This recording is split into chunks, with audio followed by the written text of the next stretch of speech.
Alhamdulillah Rabbil Alamin. Wassalatu wassalamu ala asyrafil anbiya wal mursalin Sayyidina Muhammadin wa ala alihi wa sahbihi ajma'in. Amma ba'd. Faqala al-musannif wal ulama alladhina kutibat aqwaluhum bi hadzal kitabil mubarak hafizahumullah wa rahimahumullah, nafa'ana bihim wa bi ulumihim wa bi ulumi syayikhina wa bi ulumil ulama'il amilin fid dharain, amin.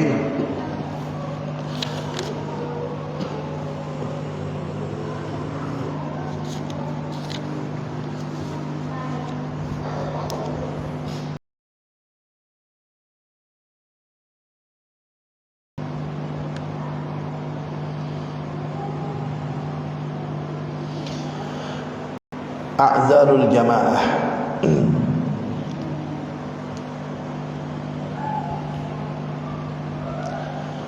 Bab tentang halangan-halangan tidak menghadiri sholat berjamaah.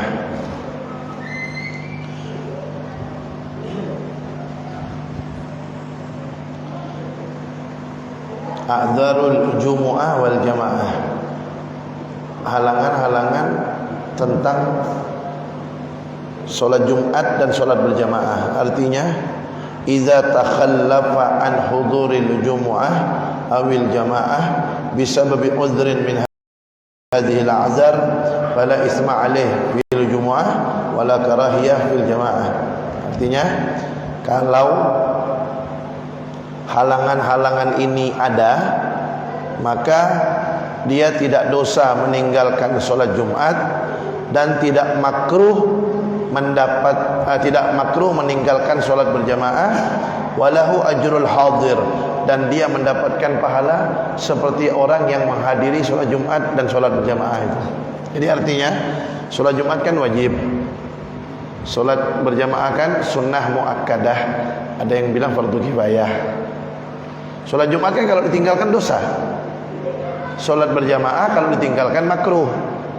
Tapi kalau ada sebab-sebab yang akan disebutkan ini, maka ketika meninggalkan sholat Jumat tidak dosa. Kalau ada sebab-sebab ini, ketika meninggalkan sholat berjamaah tidak makruh, bahkan dia tetap sama mendapatkan seperti orang yang menghadiri sholat tersebut. Al-awwal, yang pertama, an yakunal udhru syar'iyan. Hendaknya uzur atau halangannya syar'i. Syar'i itu artinya yang dibenarkan oleh Islam. Apa saja halangan yang dibenarkan oleh Islam nanti akan disebutkan. Itu syarat yang pertama, dia punya halangan yang dibenarkan oleh Islam. Kemudian tsani, yang kedua, wa an yakuna mimman ya'tadul hudur wa tathbutul ada min marrah wahidah. Dan dia ini termasuk orang yang biasa hadir. Dan orang yang dinamakan biasa hadir itu, walaupun dia pernah hadir sekali saja sholat Jumat atau berjamaah, dia dianggap orang yang biasa hadir. Kalau suatu saat dia tidak hadir karena halangan, dia tetap dapat pahala dan tidak dosa. Kalau Jumat tidak makruh kalau berjamaah. Artinya dia sudah pernah hadir gitu. Yang ketiga, wa an la yata'atas sabab. Hendaknya dia jangan cari-cari sebab ini, jangan cari-cari, jangan sengaja gitu mencari sebab ini. Apa sebab itu nanti disebutkan.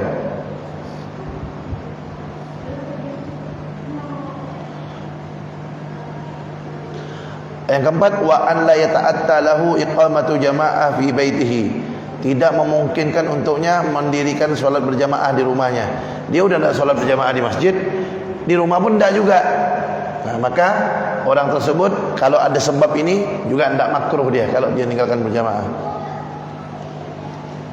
Apa saja sebabnya? Yang pertama, al-awwal al-matar idza balla thawbahu wa lam yajid kinnan. Jika hujan yang dapat membasahi pakaiannya dan dia tidak mempunyai sesuatu yang dapat melindungi dirinya dari hujan tersebut. Tidak ada payung, tidak ada mobil, sehingga kalau dia pergi ke masjid pakaiannya bisa basah, boleh dia tidak sholat berjamaah, dan dia tidak makruh, dan dia tetap dapat pahala berjamaah. Ya, Tapi jangan dicari-cari sebabnya. Ini dekat-dekat maghrib mau hujan nih. Sebenarnya dia bisa pergi sekarang, tapi dia tunggu hujan dulu. Itu namanya cari sebab. Kalau dia pas mau pergi memang udah siap-siap pergi hujan.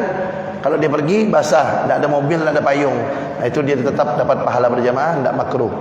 Kemudian yang kedua, syiddatur rih billail, angin yang sangat kencang di malam hari.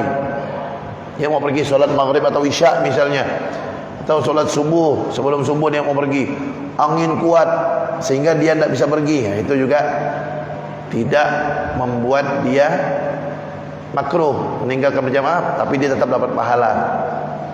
Yang ketiga, as-salis syiddatul ju' wal 'atash bi hadrati ma'kulin aw mashrubin.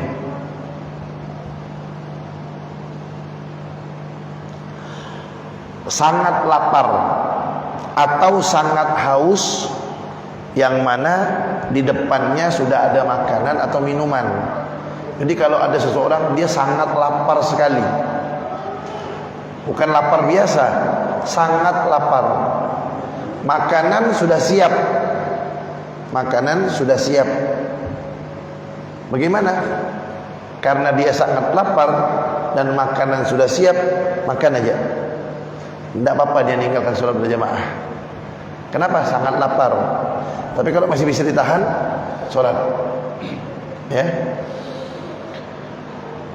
Tapi kalau dia pergi ke masjid, dia makan dulu, pergi ke masjid masih bisa dapat sholat berjamaah, maka bagus dia makan dulu langsung pergi berjamaah, itu lebih bagus. Jangan kalau makanan sudah siap, nih, sholat masih bisa kita nututi, masih bisa kita dapat gitu, kita tinggal sholat ya dulu. Sebenarnya makan dulu tuh, makan, habis itu langsung pergi ke sholatnya. Kenapa? Biar sholatnya khusyuk, tidak mikirkan makan. Begitu juga haus. Sudah haus, ada air, minum segera, sholat. Jangan dah nanti minum. Jangan, nanti mungkin sholatnya tidak khusyuk nanti. Jadi kalau masih bisa makan minum dulu. Nah, kalau udah sangat lapar, udah apa-apa, makan minum tidak sholat berjamaah. Tapi kalau lebih bagus dapat dua-duanya, makan minum dulu, habis itu sholat berjamaah, itu lebih bagus, biar khusyuk sholatnya. Apalagi misalnya kalau ada orang dia tidak sempat sholat ke masjid misalnya, tidak sempat sholat ke masjid, akhirnya dia sholat di rumah berjamaah sama istrinya atau sama keluarganya. Istrinya udah siapkan makanan nih, suami pengen sholat, makanan udah siap, dia belum makan. Bagaimana? Bagus makan dulu. Makan dulu biar tenang sholatnya. Nah, kemudian syiddatul bardi wal har. Nah, juga termasuk halangan orang untuk tidak sholat berjamaah adalah kalau sangat dingin atau sangat panas. Cuaca sangat dingin sekali. Kalau kita di Indonesia ini enggak, kan tropis iklimnya. Dingin enggak terlalu dingin, panas enggak terlalu panas. Kalau di Arab dingin sekali, panas sekali. Nah, kalau di kita di daerah di negeri kita ini tidak. Kemudian yang kelima, taqtiru suqufil aswaq allati fi tariqihil jamaah.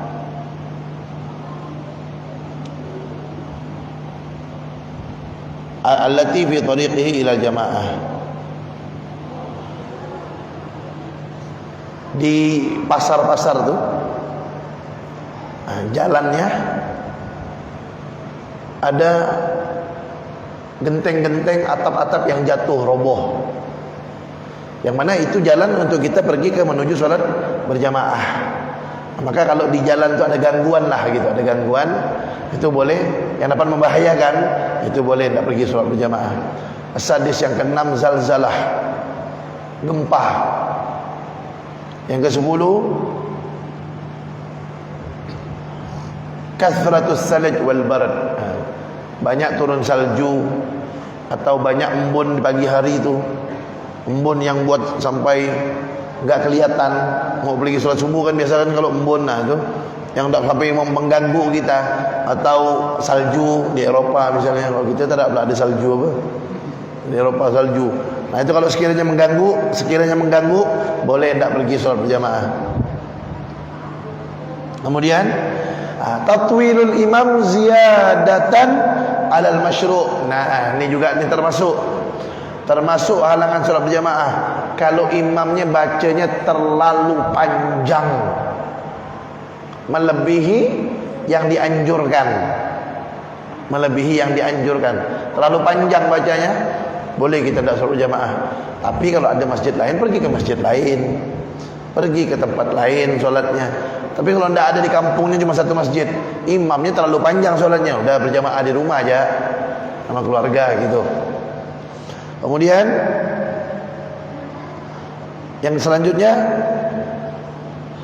al-marad idza syaqqa alaihi al-hudur kama syaqqatil masyi fil matar. Sakit yang membuat dia susah untuk hadir, seperti susah berjalan kalau hujan. Misalnya ada orang kena penyakit rematik, kalau hujan sakit tulang-tulangnya tidak bisa jalan, itu boleh, tetap dapat pahala berjamaah. Makanya jangan khawatir, Allah tu maha baik. Orang yang biasa melakukan suatu kebaikan, tapi pada suatu waktu dia tidak bisa melakukannya karena uzur atau halangan, dia tetap akan mendapatkan pahala amal soleh tersebut, sesuai dengan sabda Nabi Muhammad SAW dari sahabat Abu Musa al-Ash'ari an Rasulullah SAW annahu qala idza maridal abdu aw safara kutiba lahu minal amali ma kana ya'maluhu sahihan muqiman, rawahul Bukhari. Apa kata Nabi? Apabila seorang hamba sakit atau bepergian, maka ditulis untuknya dari amal perbuatan yang biasa dia lakukan dalam keadaan sehat atau dalam keadaan tidak bepergian.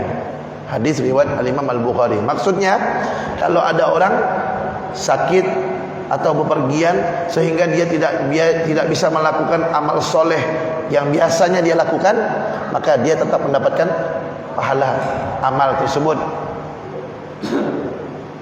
Makanya itu salah satu rahmat daripada Allah Subhanahu wa taala yang wajib jangan ditinggalkan.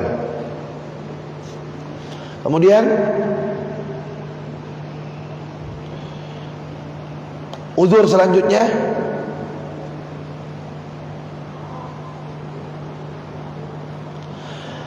at-tamrid limaridin la muta'ahhida lahu aw kaunuhu ya'nasu bihi. Menjaga orang sakit.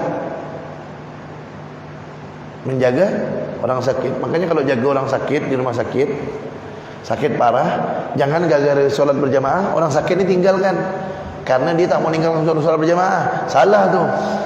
Tinggalkan solat berjamaahnya, jaga nih orang sakit. Terus gimana kalau berjamaah? Dapat pahala ini.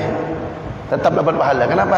Karena menjaga orang sakit itu termasuk salah satu halangan bolehnya meninggalkan solat jamaah. Tidak makruh, bahkan tetap dapat pahala walaupun dia solat sendirian.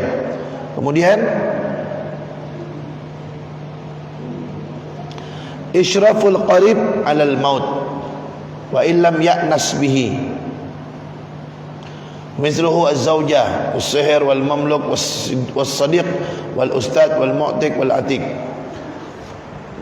Menunggu orang yang mau meninggal dunia. Ada orang mau meninggal dunia nih, tunggu dia. Walaupun kita yang menunggu ni tidak membuat dia senang, tunggu aja dia. Kalau tadi yang sakit tu, orang sakit tu, kalau kita nunggu dia membuat dia senang, gembira, tunggu dia. Kalau orang sakit tadi tu menjenguk orang, menjaga orang sakit dengan syarat dia senang dengan keberadaan kita. Dengan syarat dia senang dengan keberadaan kita, maka kita tunggu yang sakit itu, tinggalkan solat berjamaah, tetap dapat. Tapi kalau orang meninggal, orang mau meninggal sakarat, walaupun dia tidak senang dengan kita, tunggu aja situ. Siapa contohnya? Di sini disebutkan seperti menunggu ada suami yang menunggu istrinya mau meninggal, atau iparnya, atau budaknya, atau temannya, atau gurunya. Tunggu, kalau mau meninggal Tengok sekarat ini lain nampaknya, tunggu. Tinggalkan sholat berjamaah, tidak apa-apa. Sholat aja sendiri tetap dapat pahala. Kemudian yang uzur selanjutnya, halangan selanjutnya, al-khauf ala nafsihi au irdihi au malihi au ikhtisasihi. Nah, ini juga termasuk. Kalau dia pergi sholat berjamaah khawatir membahayakan dirinya, kehormatannya, hartanya, atau hal-hal yang khusus berkaitan dengan dia, maka itu juga termasuk halangan.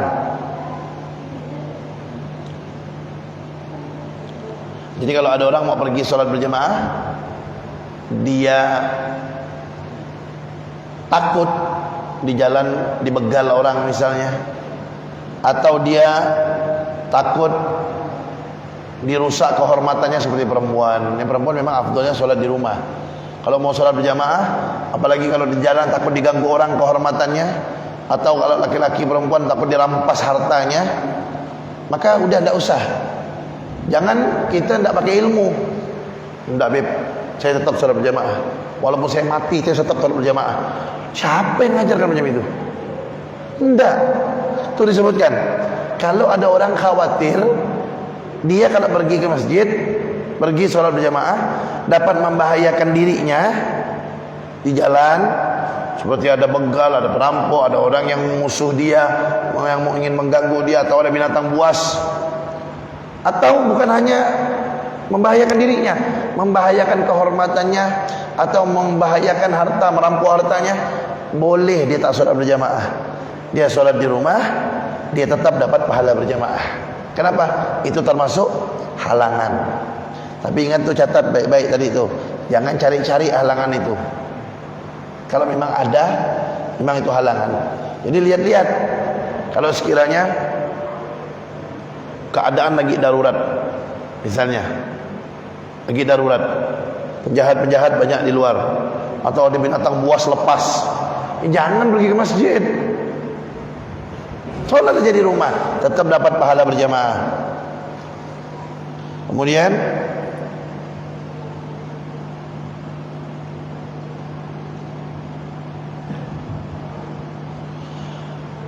yang selanjutnya, mudafa'atul hadas ma'a sa'atil waqt. Dia menahan hadas tapi waktu masih panjang. Artinya dia ini kalau sholat berjamaah bisa membahayakan dirinya. Kenapa? Nahan buang air. Tapi kalau masih bisa dia tahan sholat berjamaah. Tapi kalau tidak bisa, tinggalkan sholat berjamaahnya, ke WC dulu. Habis itu gimana? Beb, kalau anak ke WC, anak ketinggalan sholat berjamaah, ke WC aja ente. Ke WC, habis itu cari kawan. Kalau ada yang mengawankan ente sholat berjamaah, cari kawan. Kalau tidak ada beb, tidak ada yang mau mengawankan. Atau kalau saya buang air nih, orang untuk sholat berjamaah bubar semuanya, tidak ada kawan yang menemani saya untuk sholat berjamaah. Bagaimana? WC aja, sholat sendirian, tetap dapat pahala berjamaah. Kenapa? Karena ada halangan. Kemudian selanjutnya, faqdu thawbin la'iqin bihi. Dia tidak mempunyai baju atau pakaian yang pantas untuk dia sholat berjamaah. Misalnya dia biasanya sholat berjamaah pakai pakaian yang rapi, tahu-tahu pakaian yang dia biasa pakai untuk sholat berjamaah apa segala macam itu baju koko atau gamis atau apa, basah semuanya. Yang ada baju singlet. Walaupun kan memang sah sholatnya kan, yang penting nutup antara pusar dan lutut. Ya tapi kan tidak pantas. Bagaimana? Apakah tetap sholat berjamaah pakai singlet atau nunggu bajunya kering? Tunggu bajunya kering. Beb, kalau nunggu baju kering tak dapat sholat berjamaah, tidak usah sholat berjamaah, tunggu baju kering. Kenapa? Pakai pakaian yang pantas untuk menghadap Allah Subhanahu Wa Taala. Sholat berjamaah gimana? Tetap dapat pahalanya. Nah, itu juga termasuk hal yang halangan. Kemudian yang selanjutnya, ghalabatun naum, ketiduran. Dia ni orang yang biasa sholat berjamaah, tahu-tahu ketiduran, bangun orang dah selesai sholat berjamaah. Mau cari orang mengawankan berjamaah, tidak ada. Sholat sendirian, dapat pahala berjamaah. Kenapa? Tidak sengaja dia meninggalkannya, karena ketiduran. Ini semuanya kasih sayang dari Allah SWT, kemurahan dari Allah SWT. Kemudian yang selanjutnya, aklu muntinin nayyi'in walam yaqdir ala izalati raihatihi, memakan sesuatu yang sangat bau. Kalau dia pergi masjid bisa ganggu orang tu baunya, tak usah pergi masjid, hilangkan dulu baunya.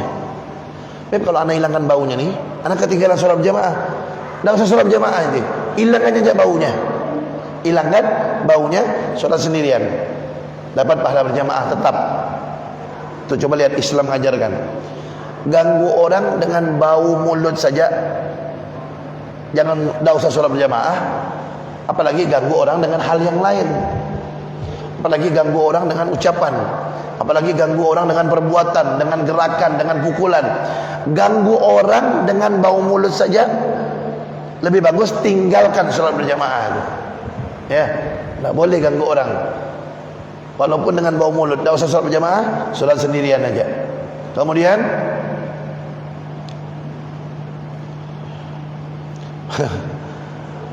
simanun mufrid, orang yang terlalu gendut payah jalan, terlalu obesitas, nak ke masjid payah, berjalan susah, dah sholat di rumah ya, tetap dapat pahala dia.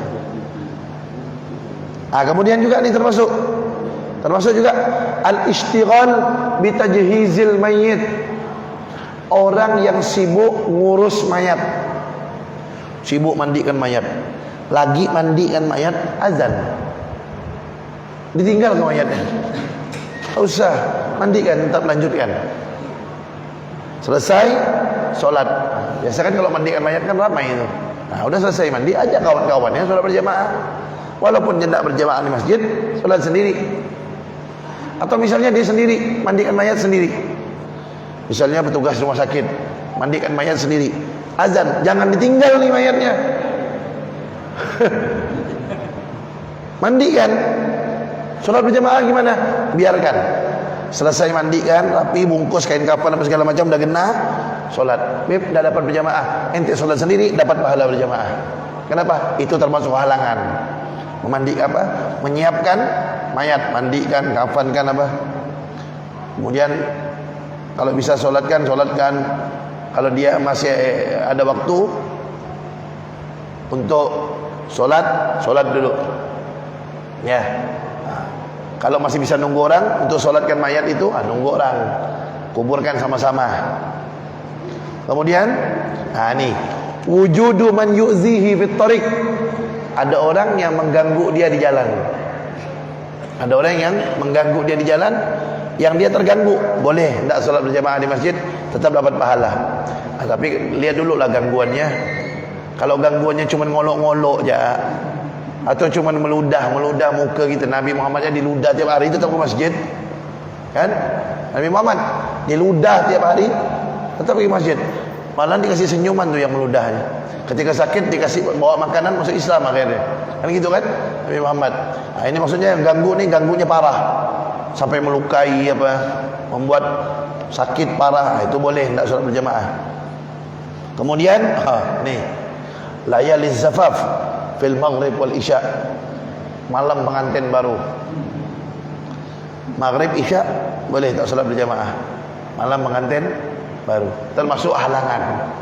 Tuh, bayang tuh, saking sayangnya Allah tuh, termasuk halangan. Sholat di mana? Sholat di rumah sama istri, sholat. Beb, gimana beb, dah ke masjid, tetap dapat pahala seperti berjamaah di masjid. Termasuk uzur, malam pertama sholat maghrib dan isya, subuh masjid. Kemudian a'ma lam yajid man yaquduhu muhtasiban,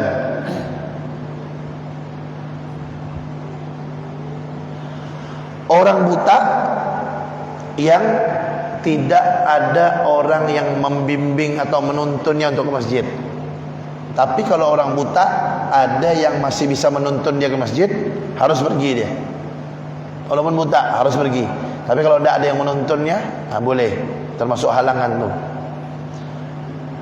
Kemudian termasuk halangan yang terakhir nih, sur'atu qiraatil imam ma'abut'i qiraatil ma'mum. Imamnya bacanya terlalu cepat, makmumnya bacanya terlalu lambat. Dia ini kalau baca lambat, imamnya cepat, dia bisa ketinggalan. Apalagi sampai 2 rakaat, udah.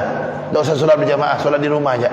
Tapi kalau ada masjid lain yang cocok dengan dia bacaannya, cari masjid yang lain.